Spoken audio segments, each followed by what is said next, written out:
I've recently been reported in the newspapers as giving National a 3 out of 10 for this particular budget. Well, it's slightly tough, I think, but it was in fact not quite what I said. I said that this budget was being prepared against three trends. The first trend was one where the New Zealand, relative to other countries, had been in decline for 40 years. And I gave them a 3 out of 10 in terms of whether or not I felt they would make the changes that were necessary. The changes that I felt was necessary were very low taxes. They've gone some way there, and that we needed to introduce competition and private enterprise into those areas of health, welfare and education.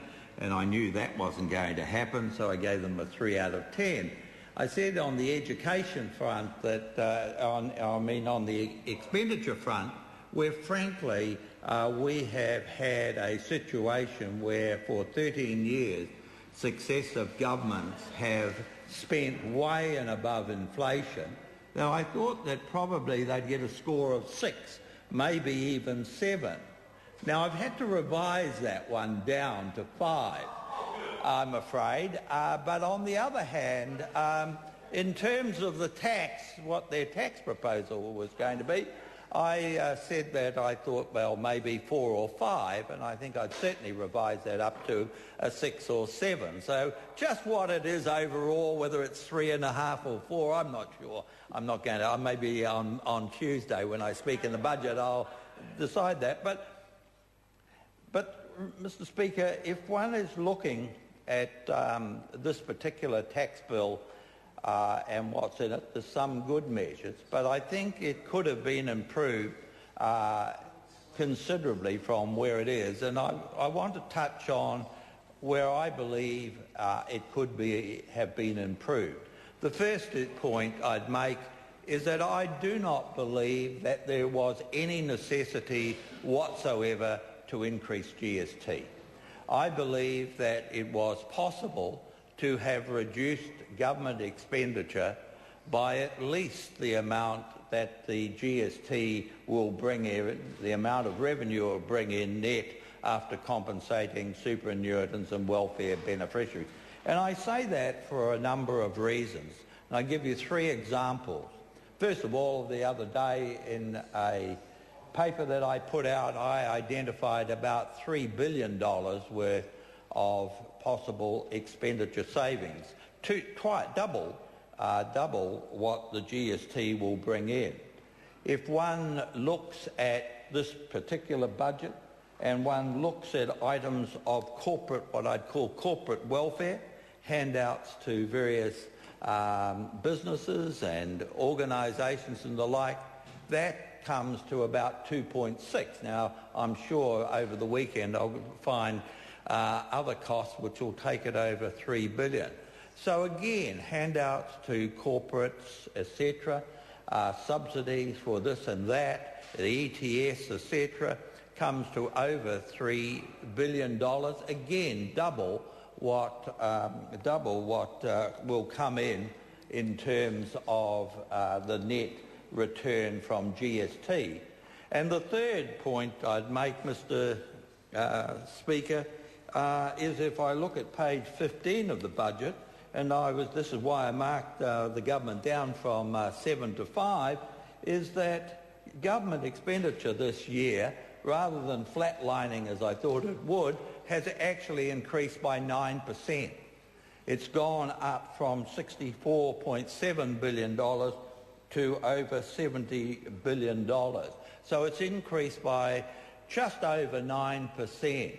Now, I accept, and I think it's being fair to the government to say that almost 2% of that is compensation for the GST increases, but even allowing for that, the increase in government expenditure in this budget is 3.5 times the current rate of inflation. And I have to say, Mr. Speaker, that this country cannot continue if we are going to increase government expenditure at 3.5 times the rate of inflation.